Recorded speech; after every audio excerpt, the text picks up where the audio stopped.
Afton Bain. What are we on about? The watermark, the final election in the year of our Lord, 2025. What are we on about? Did she win yet? Polls close in an hour 17. No, sir, it shouldn't, except it's a special election. You've got weather coming into Tennessee, and we don't, we get a half-inch of snow, and it's shut the schools and raid the stores of milk and bread. And President Trump is exactly right. This is an indicator. Look, this lady was educated in Knoxville, Tennessee, my hometown. We need to wake up at what's going on. It's not these people moving in from California or New York or Chicago even. It's our own homegrown Marxists that we're bringing up. We've got to start paying attention to our base and what the heck's going on. And Matt is one of the best candidates I've ever seen. And you're correct, it does go from north to south in Tennessee. I've been in over 50 counties in the last year, and I've been all over his district. I've been back 3 different... It definitely does not look good for their side if their guy is already preemptively making excuses for his loss. In it, what is, again, I have to remind you, as of 2024, a Trump plus 22 district. Times to help him. Look, he is an exceptional candidate, but President Reagan said it best. He said, we're one generation from losing the republic. Brother, we're 1 vote series away from losing the republic. We lose 3 votes. We've already got people leaving, talking of others leaving. This is the proverbial... They are really terrified, man. Jesus Christ. Are you kidding me? It's not just this. Mike Johnson and Trump both were doing like last-second campaigning for their boy over in Tennessee 7. A bunch of like Fox News contributors and election analysts across the networks and the like, Republican and Democrat, have basically both been twiddling their fingers going, yep, sure looks crazy. It's so over. It really is. Man, I hope she wins. I really, really hope she wins. Canary in the cave. If Matt Van Epps, a qualified candidate, a district that Trump won by over 15 points, can't carry this thing, we're in trouble. Republicans are asleep at the switch. We pay attention to presidents because President Trump is a great president. We should be paying attention to him. But when it gets down to the other races, we forget about it. We forget Congress, we forget the U.S. Senate, we forget our school boards, our mayors, and then we scratch our heads and wonder, why are our taxes so high? Why are all these crazy policies? It's because... What are her odds? I don't think anybody knows her odds. If you had asked what her odds were 1 year ago, people would have said 0%. And I think they would have been fair to say that. Right now, all I can say, and it's a weak answer, but it's all I've got, is a coin flip, But the fact that it's a coin flip is insane. Like I kept saying yesterday, and I'm not the only person saying this, everyone's saying this, even if she loses by single digits, she loses by 9 points or whatever, that's still really bad for Republicans, okay? I mean, you do not, it's like you essentially, like you wake up one morning and you're like, hold on, Mississippi's a purple state? It's insane. Tennessee 7? After what they did to the districting in Tennessee, splitting up Nashville like this, it would be fair game. I mean, it seems like the redistricting wars have more or less settled in favor of Democrats. Right now, things are on hold in Texas. California's going through, but a bunch of other smaller Republican states have given up on the prospect, in part because they're not entirely sure if they could redistrict. See, if you can pack and you can crack all you want, but at the end of the day, you can only do so much. If Trump ends up being this politically destructive, I mean, if he ends up becoming this unpopular, he's already like 34% popularity or something, you might end up creating a situation where a bunch of districts you've created that are supposed to go to Republicans plus 15 end up going to Dems plus 5. Because our own homegrown Marxists are sticking it to us, and we don't have the guts or the gumption to get out of bed and go vote.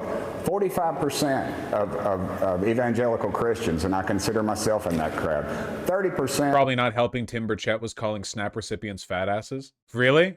That's funny. Trump haters react to work requirements for food stamps. What are your advice to this people? Get off your fat ass. I'm tired of carrying you.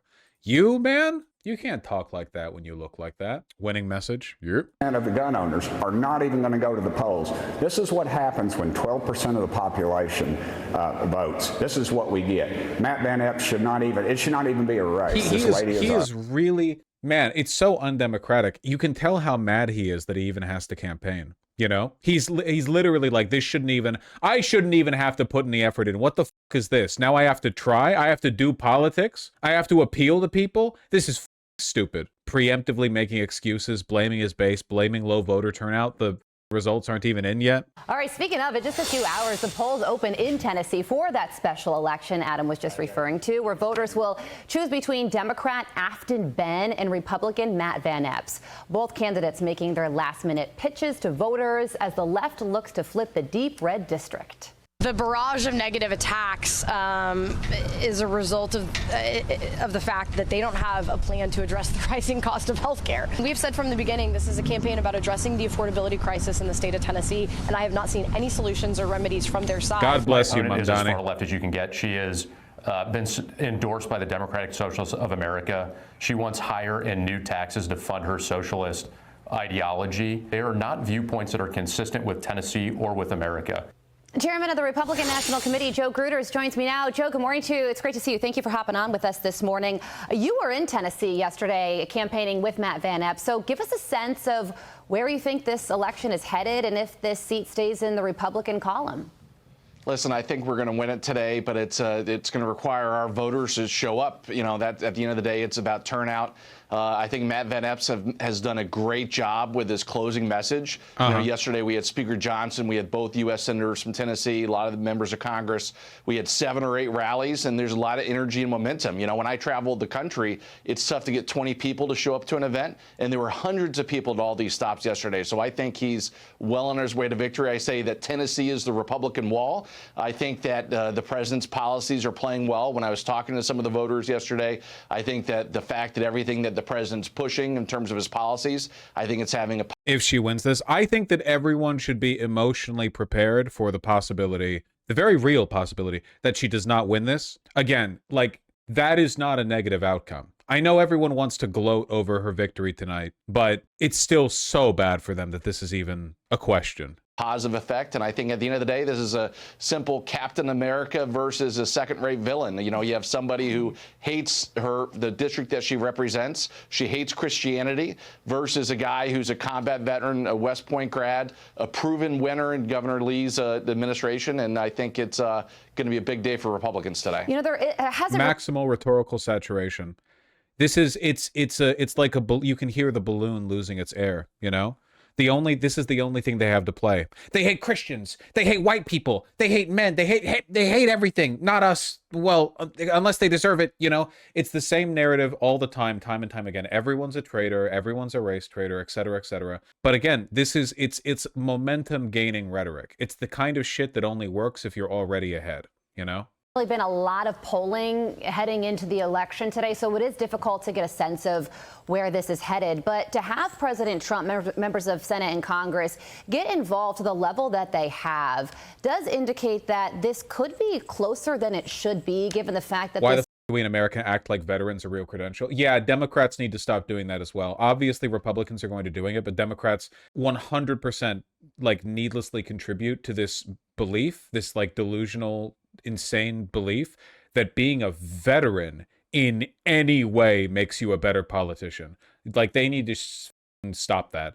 But the Democrats are never going to be like anything other than pro-military, of course. The most progressivism you're going to get from the Dems on that side are like, you know, love the warrior, hate the war, shit like that. Was a plus 20-point district for President Trump in 2024. Do you agree with that? And why do you think that is? Well, listen, we're a week after the Thanksgiving break. This is the first time they've ever had a special election during this time period in this part of Tennessee. And it's exactly that. It's just making sure that people know that there's a special election. And that's where we come into play. The Republican National Committee has been taking the lead with the Republican Party of Tennessee. But the campaign's been very organized. And like I said, when we were on the ground yesterday, there's a lot of energy, a lot of excitement. And listen, the people are excited about the president and what the policies he's pushing. Oh, yeah. They want to make sure that he has a full 4 years. And I'm being informed that Davidson County is overperforming right now. College precinct turnout has exceeded 2024 turnout in Davidson County, Tennessee, which would suggest that a lot of people who are going to vote for Afton Bain are coming out to vote for Afton Bain. But we don't have those numbers yet. so they want to make sure that we increase the margins, and it starts today in Tennessee, in this Tennessee 7th District. Well, you heard Afton Benn there. She said yesterday the barrage of negative attacks against her is because they, meaning Republicans, don't have a plan for the rising cost of health care. As chairman of the RNC, what is your response to that? Well, listen, she probably should be representing area like New York City or one of these other radical leftist areas, not Nashville, Tennessee. But the president has gone to bat ever since. They can't even argue against what she believes in, man. It's just team sport politics, you know? Democrats don't talk this way. You know what I mean? If a Democrat is running against a Republican in, I don't know, a relatively blue area, they're not like, maybe you should go to Mississippi, you hick. Republicans despise this country. We really need to capitalize on that more. It's one of the reasons why I've said, like, we should be the patriots, okay? I love lots of shit in America. The only thing Republicans love is children, and not in a defensible manner, okay? They seriously do not like this country at all. They hate this country. They just shit talk it all the time. All Trump does is shit talk America constantly, nonstop. It's not like these people like Tennessee. They don't talk about Tennessee like that. The only thing they like about Tennessee is the fact that they vote for Republicans. He was elected on affordability. You know, gas prices are the lowest level they've been in a decade. Egg prices are down 60%. Mortgage rates are down. Biden inflation has basically destroyed the economy, and it takes time for the president and the administration to reverse those effects that we've had as a result. No one has prompted this topic. He just, with no setup, and I know we're a year in, but just so you know, it's all Biden, and like Trump hasn't had enough time yet. You shouldn't offer this you can't simultaneously lie about how good the economy is, but then say, but the economy is Biden's fault. He just did that. He did that in the same sentence. The Biden, but we're doing exactly that. He's making things more affordable. He's going to bat for the average American worker every single day. Wait until this big, beautiful bill takes an effect at the beginning of next year. You know, the no tax on tips, no tax on tips, no tax on overtime, no tax on Social Security. People will feel that in their tax returns when they start filing. And listen, the president's going to bat every single day for the American worker out there. And I think that it's her that's completely out of touch with reality. And like I said, this is a modern day Captain America versus a second-rate villain. I think that Matt Van Epps is a phenomenal candidate, and I think he will go to bat for the president's policies and do everything he can to make sure that we continue to work on policies to make things more affordable. Well, it all comes down to today. You were on the ground in Tennessee yesterday, and you are going to certainly be watching the election results roll in as they do in real time later this afternoon. Joe Gruters, thank you so much for joining us. We appreciate it. Thanks so much for having me on. You're very welcome. I'm Steve Ducey. I'm Brian Kill. Thank you. Man, I am so excited for this election.